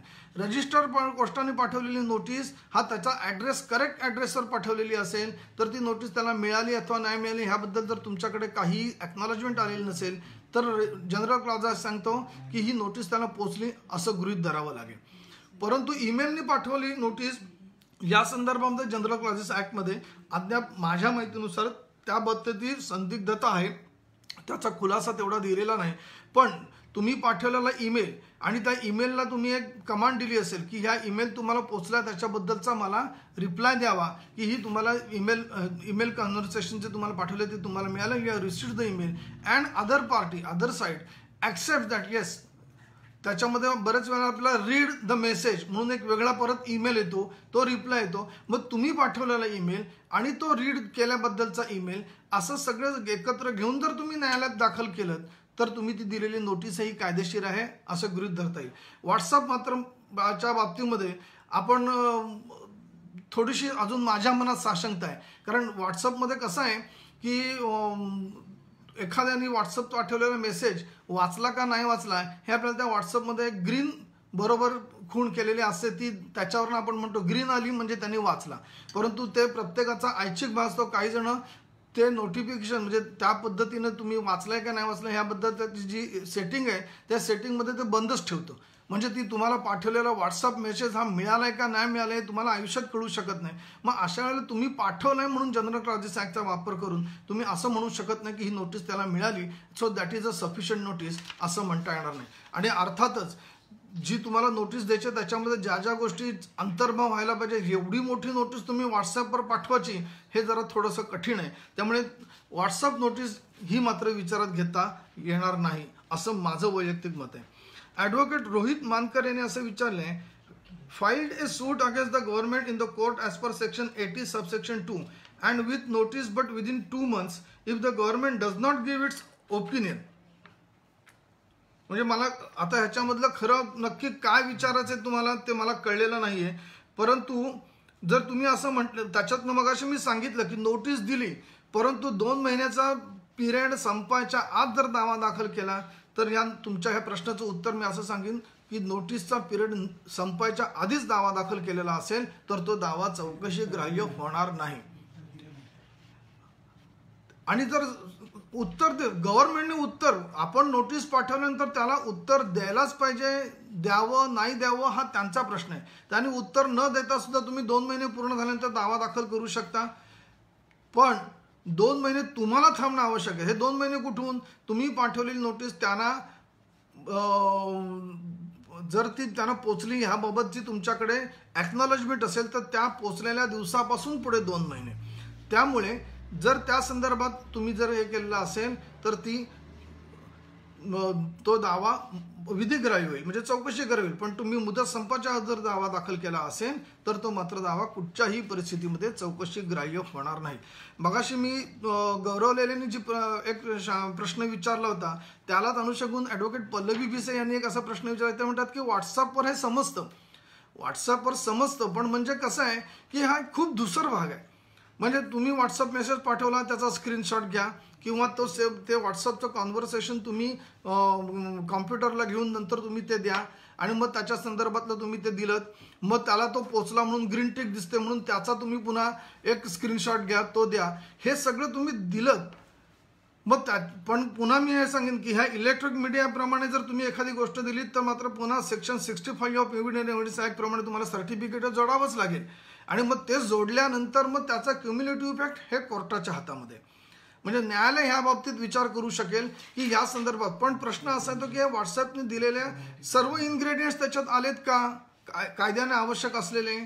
जर ते आलेले असतील तर एखादं न्यायालय तुमची ही गोष्ट मान्य करू शकेल. परंतु एखादं न्यायालय म्हणेल की हे व्हॉट्सअपचं मला मान्य नाही, तर त्या गोष्टी मात्र ह्या शेवटी it's a total prerogative of the जज, आणि त्यामुळे ते त्या जजवर अवलंबून राहील.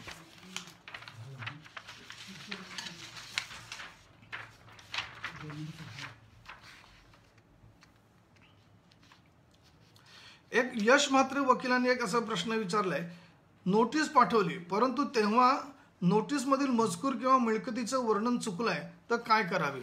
आता तुम्ही नोटीस पाठवलीत, नोटीस पाठवल्यानंतर तुमच्या असं लक्षात आलं की बाबा प्रत्यक्षामध्ये आपल्याला असं दिसतं की आपण ज्या मिळकतीचं वर्णन द्यायला पाहिजे ते मिळकतीचं वर्णन थोडंसं त्याच्यामध्ये चुकीचं झालेलं आहे. तुम्ही त्याला कोरिंगडम देऊ शकता, म्हणजे त्याला चूक दुरुस्ती आणखीन एक वेगळी ॲडिशनल नोटीस तुम्ही देऊ शकता. परंतु त्या बाबतीत मात्र असं करताना पुन्हा तुमचा तो तिथपासून पुन्हा 2 महिन्याचा कालावधी येईल, किंवा ग्रामपंचायत कायदा असेल तर 3 महिन्याचा कालावधी आहे. वेगवेगळ्या याच्या कायद्याप्रमाणे तो कालावधी आहे नोटीसचा जो मॅन्डेटरी आहे तो त्या पद्धतीनं तुम्हाला देता येईल. या संदर्भात आणखीन त्यामुळे तुम्ही तो त्या दुरुस्ती लेखानंतर पुन्हा नोटीस दिल्यानंतर पुन्हा तो कालावधी पुढे तेवढ्या कालावधीकरता वाढेल. ॲडव्होकेट नितेश वहाळकर असं यांनी दिलेलं आहे की समोरची नोटीस घेत नसेल किंवा कोणत्याही कारणाने नोटीस बजावली गेली नसेल पण व्हॉट्सअपद्वारे पाठवलेली नोटीस समोरच्याने रीड केली अशी नोटीस व्हॅलिड आहे का. आता मुळामध्ये मी आपल्याला सांगतो की रजिस्टर पोस्टाने पाठवलेली नोटीस जर रिफ्यूज केली तर जनरल कॉलेज सांगतो that amounts to service of the notice. फक्त तुम्हाला जर ती प्रत्यक्षात जी नोटीस पाठवली मग त्या जनरल क्लॉजेस ॲक्टमध्ये प्रिझम्पशन आहे, पण ते प्रिझम्पशन पुन्हा रेब्युटेबल आहे. म्हणजे काय की ती नोटीस तुम्ही म्हटलात की मी नोटीस पाठवली ती त्यांनी घेतली नाही म्हणून परत आली, हे परत आलेलं लखोटा आणि अमुक अमुक, आणि मग तो प्रतिवादीने कोर्टात सांगितलं की प्रत्यक्षात अशी नोटीस मला आलेलीच नाही. आणि म्हणजे बरेच वेळा पोस्टमन रिमार्क मारतो की प्रत्यक्षात देण्यास गेलो असता त्याने घेण्यास नकार दिला. मग त्यांनी सांगितलं की असा पोस्टमनच माझ्याकडे आला नाही. पण ते प्रिझम्पशन जर रिपीट करायचं असेल तर ते त्याला सिद्ध करायचं आहे की असा पोस्टमन त्याच्याकडे कधी गेला नाही, आणि त्यामुळे किंवा जो पत्ता टाकलेला आहे तो पत्ता चुकीचा आहे त्यामुळे ती नोटीस माझ्यापर्यंत आली नाही. असं जर काही असेल तर मात्र ते जनरल क्लॉजेस ॲक्ट प्रमाणेचं प्रिझम्पशन त्याला वापरता येणार नाही. पण अदरवाईज जनरल क्लॉजेस ॲक्ट सांगतं तुम्ही रजिस्टर केलं आणि मग त्याला तिथे त्यांनी घेतलं नाही किंवा ते अनक्लेम आलं. बऱ्याच वेळेला अनक्लेम येतं. अनक्लेम येताना त्याच्यावर जर दिसून येतं की शेरा मारलेला असतो, इंटिमेशन गिवन, परंतु त्या दिलेल्या कालावधीत त्यांनी जर घेतलं नाही तर ती नोटीस परत आली तर अशा वेळेला काय तर दॅट अमाउंट्स टू सर्व्हिस. फक्त तुम्हाला काय करायला लागेल मग अशा वेळेला की मी नोटीस पाठवलेली व्यक्ती तीच आहे, तिचा जो राहण्याचा पत्ता आहे तो पत्ता मी दिलेला आहे तो बरोबर आहे, आणि त्याप्रमाणे ह्या सर्व गोष्टी ज्या कायद्याने आवश्यक असलेल्या आहेत त्या गोष्टींची मी पूर्तता केली अशा पद्धतीनं, आणि त्यांनी कारण नसतानाही नोटीस घेतली नाही असं एक ॲफिडेव्हिट दिलं की मग त्या ॲफिडेव्हिटच्या आधारानं न्यायालय हे त्याला नोटीस मिळाली असं गृहीतक मांडतं.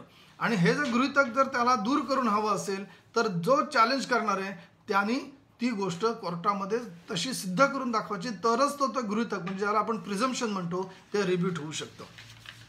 आता तुम्ही त्याच्यामध्ये पुढचा असा भाग म्हटलं की ती त्यांनी व्हॉट्सअपवर त्याला पाठवली. आता इथे मी एक महत्त्वाचा भाग मी आपल्याला बऱ्याच वेळेला असं सांगतो की हा थोडासा प्रश्न असा येतो की मी एखाद्याने तुम्हाला व्हॉट्सअप नंबर दिला की हा माझा व्हॉट्सअप नंबर आहे किंवा तुम्हाला व्हॉट्सअप नंबर मिळाला, पण तो खरोखर हा फोन त्याचाच आहे का हे पुन्हा सिद्ध करणं आवश्यक आहे. बऱ्याच वेळेला काय असतं की एखादा माणूस असतो तो व्हॉट्सअप बघतो तो वापरतो पण तो फोन असतो त्याच्या बायकोच्या नावावर किंवा तो आणखीन तिसऱ्या माणसाच्या नावावर. बऱ्याच वेळेला तुम्हाला असं दिसून येईल की तुमच्याकडे एक नंबर आहे, तुम्ही तो घेतला, कालांतराने तुम्ही तो नंबर परत केलात आणि मग नंतर दुसरा पुन्हा फोन घेतलात, दुसरा नंबर घेतलात, पण त्या पहिल्या फोनवरचं तुमचं जे नाव असेल ते नाव नसेल किंवा ते दुसऱ्याच्याच नावाचा तुम्हाला फोन नंबर मिळाला आणि त्यांच्याकडे रेकॉर्डमध्ये अजून ते जुनं नाव आहे. मग अशा वेळेला ते व्हॉट्सअप मेसेज व्हॉट्सअप कम्युनिकेशन हे त्याला झालं असं मात्र गृहीत धरणं हे खूप अवघड गोष्ट होऊ शकते. त्यामुळे व्हॉट्सअपद्वारे पाठवलेली नोटीस ही शक्यतो त्याच्यामध्ये आपण गृहीत धरू नये. आता या संदर्भामध्ये मी आपल्याला सांगतो की आता आपल्या न्यायालयामध्ये प्रत्येक वकिलाचा एक फोन नंबर घेतला जातो आणि मग त्याचा व्हॉट्सअप नंबर घेतला जातो. मग कधी कधी न्यायालय त्याला व्हॉट्सअपद्वारे तुमचा दावा कधी ठेवला आहे, तुमचं हे प्रकरण कधी ठेवलं आहे हे कळवतं. परंतु ह्याच्यामध्ये काय आहे की तुम्ही न्यायालयाकडे तो नंबर दिलेला आहे की हा माझा नंबर आहे आणि हा माझा व्हॉट्सअप नंबर आहे, ह्याच्यावर जे काही कम्युनिकेशन ते माझं असणार आहे. त्यामुळे तो नंबर मग उद्या त्याचा असेल अथवा नसेल त्याच्याशी न्यायालयाला काही घेणं नसतं. न्यायालय म्हणतं तुम्ही आम्हाला जो नंबर रजिस्टर करून दिलेला नंबर आहे त्यावर आम्ही तुम्हाला नोटीस पाठवली, सो ती नोटीस ही तुमच्यावर सर्व झाली असं गृहीत धरावं लागेल. हा त्याच्यातला भाग आहे. पण व्हॉट्सअपद्वारे पाठवलेली नोटीस ही फार जरा धूसर असलेली शक्यता आहे. त्यामुळे शक्यतो त्या अशा पद्धतीचं आव्हानात्मक काम आपण न करणं हे जास्त योग्य राहील. ॲडव्होकेट रुपेश पाटील यांनी असं म्हटलं की जर एखाद्या पार्टीने फसवणूक करून मिळवलेली ज्वेलरी बँक लोनसाठी वापरली तर सहकार कायद्याच्या कलम 164 प्रमाणे त्या पतसंस्थेला नोटीस देता येते का? मुळात 164 ची नोटीस देणं म्हणजे काय आहे त्याच्याकरता मी तुम्हाला मुळात 164च्या तरतुदी आपल्याला त्याच्यामध्ये विचारात घेतल्या पाहिजेत.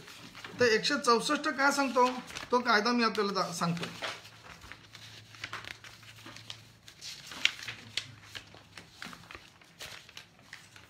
कलम 164 असं सांगतं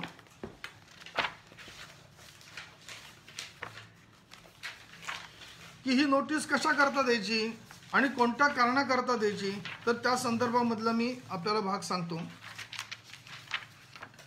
हा कलम 164 असं सांगतो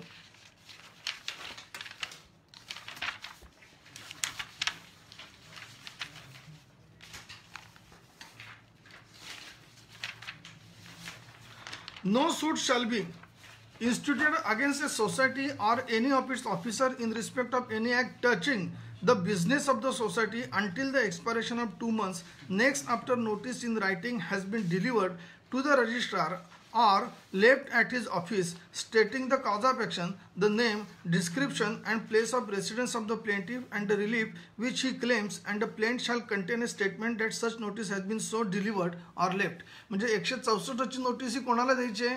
फक्त त्या संस्थेला द्यायची असं नाही, सहकारी संस्थेला द्यायची असं नाही, तर ती निबंधकाला द्यायची. ती निबंधकाला नोटीस द्यायची आणि त्या संस्थेने जे काय केलं असेल हे कायद्याच्या तरतुदींच्या अधीन राहून कायद्याच्या तरतुदींमध्ये जर ते केलेलं असेल तरी नोटीस देणं गरजेचं आहे. आता तुमच्या प्रश्नानुसार एखाद्याने चोरी करून जी दागिने मिळवले आणि ते त्यांनी गोल्ड लोनसाठी वापरले, आता त्याच्याकरता मात्र काय तुम्हाला करावं लागेल, तर तुम्हाला सिद्ध करावं लागेल की ही चोरीची ज्वेलरी आहे हे बँकेला माहीत असून सुद्धा बँकेने त्याबद्दलची कोणतीही खात्री न करता परस्पर त्याला गोल्ड लोन दिलं आणि त्यामुळे माझी ज्वेलरी त्याच्यामध्ये अडकून राहिली आणि त्याने तो पैसे घेऊन गेला. ह्या संदर्भातली कारवाई करायची असेल तर तुम्हाला आधी दाखवावं लागेल की ते बँकेला माहीत होतं, बँकेला माहीत असून देखील ते केलं म्हणून तुम्ही ती गोष्ट आव्हान करू शकता. पण त्याची नोटीस तुम्हाला फक्त बँकेला नाही तर ती तुम्हाला निबंधकाला पण द्यावी लागेल.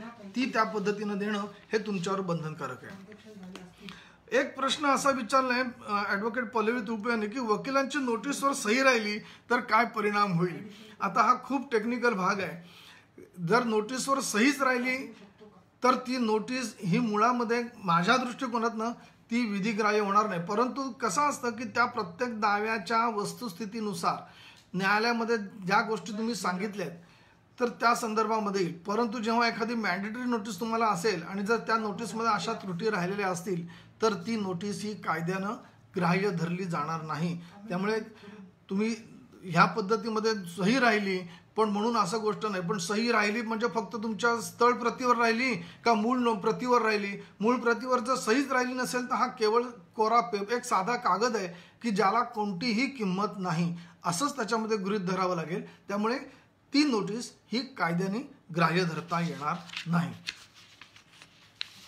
एक ॲडव्होकेट महेश गुंजाळ यांनी असा एक प्रश्न विचारलाय, दावा दाखल केलाय, अमेंडमेंट करून सिडकोला पार्टी करणे गरजेचे असे लक्षात आले, अशा वेळी नोटीस केव्हा देऊ शकतो. मगाशी मी आपल्याला ते सांगितलं की जर सिडकोला पार्टी करणे आवश्यक आहे असं जेव्हा लक्षात येईल तर तुम्ही सिडकोला ती नोटीस, दावा चालू असताना तुम्ही नोटीस देऊ शकता की असा असा आम्ही दावा दाखल केलेला आहे, तो दावा ह्या कारणासाठी दाखल केला आणि त्या दाव्यामध्ये असं लक्षात आलं की प्रत्यक्षात ही गोष्ट करताना तुम्ही देखील MRTP कायद्याने आवश्यक असलेल्या किंवा ज्या कायद्याच्या तरतुदी आहेत त्याचं पालन न करता तुम्ही ह्या चुकीच्या गोष्टी केलेल्या आहेत, त्यामुळे तुम्ही जे काय केलेलं आहे तर ते आम्हाला आव्हानित करणं भाग पडणार आहे. म्हणून तुमच्या विरुद्ध आम्ही जो दावा दाखल केला त्या दाव्यामध्ये आम्ही दुरुस्त करून तुम्हाला पक्षकार करणार आहोत आणि ते पक्षकार करण्यासाठी कारण हे घडलेलं आहे, त्याच्याकरता तक्रार ही आहे आणि तुमच्या विरुद्ध आम्ही कोणत्या प्रकारचे मागणी करणार आहोत हे मात्र तुम्ही दावा चालू असतानाच त्यांना द्यावं आणि तो दिल्यानंतर तुम्ही अमेंडमेंटचा अर्ज देऊ शकता. मात्र अदरवाईज तुम्ही ती अमेंडमेंट तुमची मंजूर होणार नाही. आता आणखीन एक प्रश्नामध्ये विचारला होता ॲडव्होकेट जान्हवी कवळे यांनी असं म्हटलेलं आहे, साठे कराराची पूर्तता करण्यासाठी पहिली नोटीस पाठवल्यानंतर पुन्हा काहीतरी ट्रान्झॅक्शन झाले तर दुसरी ॲडिशन करून नोटीस पाठवू शकतो का? आता मुळामध्ये आपला जो विषय आहे दावापूर्व नोटीसची अनिवार्यता. आता तुम्ही स्पेसिफिक परफॉर्मन्सचे दावे दाखल करता, त्या स्पेसिफिक परफॉर्मन्सच्या दाव्यामध्ये तुम्ही नोटीस देणं म्हणजे काय? आता साठे करार केला, साठे करार केल्यानंतर तुम्हाला असं लक्षात येतं की साठे करार खरेदी खत करून देत नाहीये, तर तो खरेदी खत करून देत नाही म्हणून तुम्ही म्हटलं तर तुम्ही जर सर्व सफिशियंट गोष्टी तुमच्याकडे असतील तर तुम्ही डायरेक्ट दावा पण देऊ शकता. पण कधी कधी आपल्याकडे तो खरोखर त्याने नकार दिला हे दाखवायला आपल्याकडे प्रूफ नसेल तर म्हणून आपण नोटीस देतो. आता ही नोटीस दिल्यानंतर तर त्याने आणखी नवीन काय ट्रान्झॅक्शन केलेलं असेल पण ते आपल्याला लगेच माहीत झालं तर तुम्ही त्या बाबतीमधली तुम्ही दुसरी नोटीस त्यांना देऊ शकता. त्याच्यामध्ये असं कायद्याने म्हटलेलं नाही की 2 महिन्याचीच नोटीस द्यायला पाहिजे, 3 महिन्याचीच नोटीस द्यायला पाहिजे. तुम्ही ह्या प्रकारच्या याच्यामध्ये तुम्ही नोटीस दिली म्हणजे नोटीस देऊन सुद्धा जर त्यांनी ट्रान्झॅक्शन केलं की ते कॉज ऑफ ॲक्शन तुम्हाला आणखीन ॲडिशनल होते. त्याच्याकरता तुम्ही दावा दाखल करून तुम्ही त्या पद्धतीनं त्या दाव्यामध्ये हे वर्णन करू शकता की नोटीस देऊन सुद्धा त्यांनी ही व्यवहार दुसरीकडे करतो याचा अर्थ त्याला साठे कराराची पूर्तता करण्याची नाही हे स्पष्ट दिसते. सो इट विल शो की तुमचा स्पेसिफिक परफॉर्मन्स हा डिनाय केलाय. कारण तुम्ही त्याच्यामध्ये तुम्हाला 2 प्रकारचे लिमिटेशन आहेत. If the agreement to sale is having a specific period की अमुक दिवसात हा खरेदी खत करण्याचं आहे म्हणजे त्याचे डेट ठरलेलं आहे केव्हा तुम्हाला विशिष्ट पूर्तता करून द्यायची ती, तर ते त्या मुदतीच्या कायद्याच्या पहिल्या भागातून विचारात येतं. पण अशी मुदतच नसेल तर ज्या वेळेला तुम्हाला माहिती पहिल्यांदा झाली की हा तुम्हाला कराराप्रमाणे पूर्तता करून द्यायला तयार नाही तर तेव्हापासून 3 वर्षाचा तुम्ही तो दावा देणं बंधनकारक आहे. हे त्या पद्धतीत आहे. त्यामुळे तुम्ही एक नोटीस दिल्यानंतर ट्रान्झॅक्शन केलं तर परत स्वतंत्र आणखीन वेगळी नोटीस द्यायची गरज आहे असं मला वाटत नाही. तुम्ही डायरेक्ट त्या बाबतीमधला दावा दाखल करू शकता.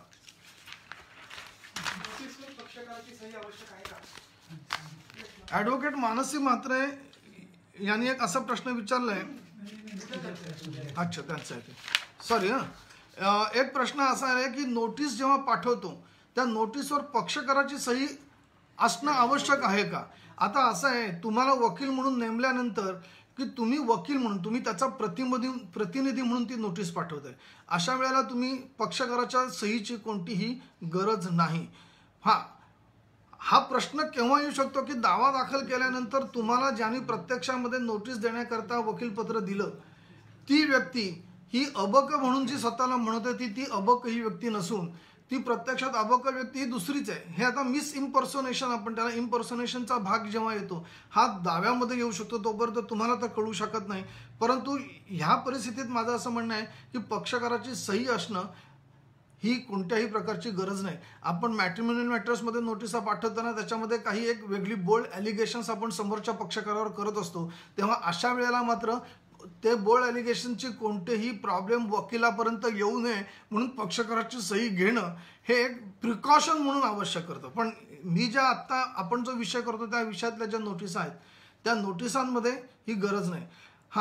आता एखाद्या तुम्ही ही नोटीस पाठवताना अशी काही ॲब्युझिव्ह लँग्वेज शक्यतो वकिलांनी अतिशय सोबर आणि योग्य पद्धतीनं ती नोटीस देणं आवश्यक आहे. परंतु पक्षकार सांगतो की हे अमुक गोष्ट घालाच, हे अमुक कराच असं पक्षकारांनी सांगितलं की काही वकिलांना नाही म्हणता येत नाही. मग ते कारण पक्षकाराच्या करता म्हणून तुम्ही त्या क्लायंटला प्लीज करण्याकरता म्हणून तुम्ही ती गोष्ट घालता. परंतु त्या ह्याच्यामध्ये मग अशा वेळेला तुम्ही त्या पक्षकाराची सही घेऊन घेणं महत्त्वाचं राहील, कारण ती ॲलिगेशन्स आहेत. ती ॲलिगेशन्स तुम्ही जी करताय त्या ॲलिगेशन्सचा कोणताही प्रॉब्लेम तुम्हाला वकील म्हणून येऊ नये हा त्याच्या मागचा खरा हेतू आहे. माझ्या कुवतीनुसार मी आपला हा जो विषय त्या विषयावरचं मी विवेचन आपल्यापुढे केलं, त्याच्यावरचे काही माहिती आपल्याला दिलेली आहे ती माझ्या कुवतीनुसार दिली आहे. उद्या ह्याच्यामध्ये काही चुका पण असू शकतात. मी असं म्हणत नाही की मी सर्वज्ञ आहे, कारण वकील हा कायमस्वरूपी एक विद्यार्थी असतो. तो कायमस्वरूपी मरेपर्यंत वकील हा शिकतच राहतो. तो कधीही असं म्हणू शकत नाही मी सर्वज्ञ आहे. त्यामुळे मी जे बोलतो, मी जे सांगितलं, मी त्या कायद्याच्या तरतुदींच्या आधाराने सांगितलं, परंतु त्याच्यामध्ये जर काही, कारण न्यायालयाचे वेगवेगळे न्यायनिर्णय येत राहतात, त्यामुळे त्या दृष्टिकोनातनं काही वेगवेगळे उलटसुलट पण निकाल येऊ शकतील. त्याच्यामध्ये पण काही असू शकेल, कधी कधी परिस्थिती चेंज होईल. एखादा कायदाच अमेंड झाला, कायद्यातच दुरुस्ती झाली आणि हे जर सगळं झालं तर मग आज मी सांगितलेलं आहे ह्या गोष्टीचा त्याच्यात काही अर्थ राहणार नाही. परंतु ह्या सर्व गोष्टीनुसार माझ्या मतानुसार आणि माझ्या मी आपल्याला हे सर्व गोष्टींचा खुलासा योग्य पद्धतीनं करून दिलेला आहे. त्याचा तुम्ही आवर्जून उपयोग करावा, त्याच्यानंतर तो समजून घ्यावा आणि त्याप्रमाणे आपली पुढची वाटचाल करावी. मला अधिवक्ता परिषदेने हा जो काय विषय दिला आणि त्या विषयावर बोलण्याकरता मला जी एक संधी दिली, तुमच्याशी संवाद साधण्याकरता संधी दिली, त्याकरता मी अधिवक्ता परिषद अलिबागचा अत्यंत ऋणी आहे. आणि तुम्ही सर्वांनी अतिशय शांतपणे हे सगळं ऐकून खरोखर चांगल्या क्वेरीज तुम्ही त्याच्यामध्ये केल्यात आणि तुम्ही मला जो योग्य प्रतिसाद दिलात, त्यामुळे मी तुमचाही आभारी आहे आणि त्यामुळे तुमचेही मी ऋणी आहे. आता या अधिवक्ता परिषद अलिबागच्या ज्या शृंखलेमध्ये, व्याख्यानाच्या शृंखलेमध्ये उद्या ना संध्याकाळी 7 वाजता आपल्या अलिबाग बारच्या एक ज्येष्ठ विधिज्ञ ॲडव्होकेट मानसी म्हात्रे यांचा बेलशी निगडीत, लॉ रिलेटेड टू बेल, जो क्रिमिनलमधला अतिशय प्रत्येकाचा जवळचा संबंध असतो, ती केस चालेल किंवा चालेल त्याचं काही नाही, पहिलं मला जामिनावर सोडा असं प्रत्येकाचा आग्रह असतो, त्या संदर्भामधली तुम्हाला माहिती देणारं एक व्याख्यान प्रवचन, त्याच्याबदला माहिती देणारा जो भाग आहे तो उद्या ॲडव्होकेट मानसी म्हात्रे आपल्या पुढे सादर करणार आहेत. त्याचाही तुम्ही सर्वांनी आस्वाद घ्यावा असं मला वाटतं. मी आपला अत्यंत आभारी आहे. धन्यवाद.